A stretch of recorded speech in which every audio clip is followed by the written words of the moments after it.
All right, let's talk about the AI revolution. But we're going to skip the usual chatter about code and algorithms. Instead, we're zeroing in on the one thing that will really determine who wins and who loses in this new era, the human element. Let's dive in. So let's just get right to it with a big question. When we talk about AI, is the real threat to your career the technology itself, or is it something much smaller? Like maybe a refusal to make one tiny 5% change in how you do things. That's the real tension we're unpacking today, this huge clash between massive corporate shifts and the small personal habits that will decide who comes out on top. Okay, so let's zoom out for a second, get that 30,000-foot view. Right now, all across the globe, companies are kind of freaking out. And what they're figuring out really fast is that the whole AI challenge, it's not about who has the best computers, it's about who has the best people. And this quote from our source material just absolutely nails it. It's not a tech war, it's a talent war. The companies that are going to dominate this new world aren't the ones with the slickest AI. They're the ones with the people who know how to master it. So this talent war, it's being fought on four key fronts. First, companies are desperate for totally new skills. Then you've got brand new jobs popping up that didn't exist a year ago. You also need completely new ways of learning. And on top of all that, a totally different style of management. I mean, each one of these is a massive battle in itself. And look, this isn't some far-off future problem. This is a crisis that is happening right now. A staggering 80% of companies are saying they have a major skills gap. And on the flip side, 2/3 of employees, that's most of us, feel like we're already falling behind. That's a huge crisis of confidence on both sides of the fence. So, what's the move? Well, the smartest companies are making a huge pivot in their strategy. For the longest time, the model was to buy talent.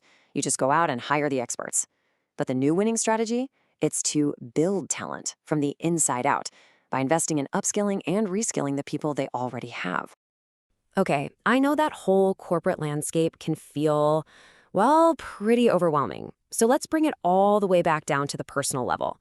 Because while companies are out there fighting their talent wars, you can start your own quiet little revolution. And it doesn't mean you have to change your entire life.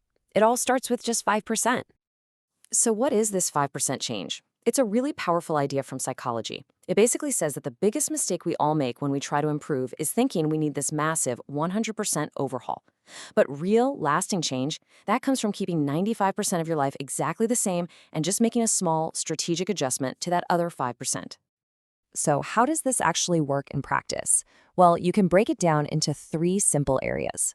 First, you adjust to behavior. So instead of deciding you're going to hit the gym every day, you just start with one single push-up. Second, you can tweak your environment.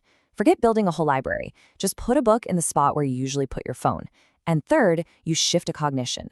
That little voice in your head that says, I'm so bad at this, you just change it to, I'm in the process of learning this. You know, that third one, the cognitive shift, that might be the most powerful of all. Our source material gives this incredible example of a patient with depression. Their therapist asked them to do one simple thing. Every day, just write down one good thing that happened. That tiny 5% shift in focus completely transformed their entire outlook on the world and started this incredible positive butterfly effect in their life. And this is where it all clicks into place. That huge corporate talent war we talked about, it's not just a problem for CEOs to figure out. It's one on the ground by the individuals who get really good at making their own 5% changes. The people who are constantly learning, adapting, and evolving, just one small habit at a time. Okay, now for what I think is the most important part, how you can actually apply this stuff to your life. Let's turn these ideas into action with a few questions for you to think about. First, I want you to think about your own workplace. Of those four fronts in the talent war, the skills, the jobs, the learning, and the management, where do you see the biggest gap right now? All right, now let's bring it back to you. What is the smallest, most laughably simple 5% change you could make tomorrow? I mean, something so minor it almost feels silly. Meditate for 1 minute, read a single page of an article. What is that one small thing? And finally, let's play this forward. If you actually stuck with that one tiny, almost silly change, what's the end game? What's the butterfly effect that single action could create in your career a year from now? You know, at the end of the day, that's really the key takeaway here. The whole AI revolution can feel huge and intimidating, but getting through it isn't about making some giant leap. It's just about taking the next small, consistent step. The future isn't about waiting for the next big thing. It's about starting your next small thing.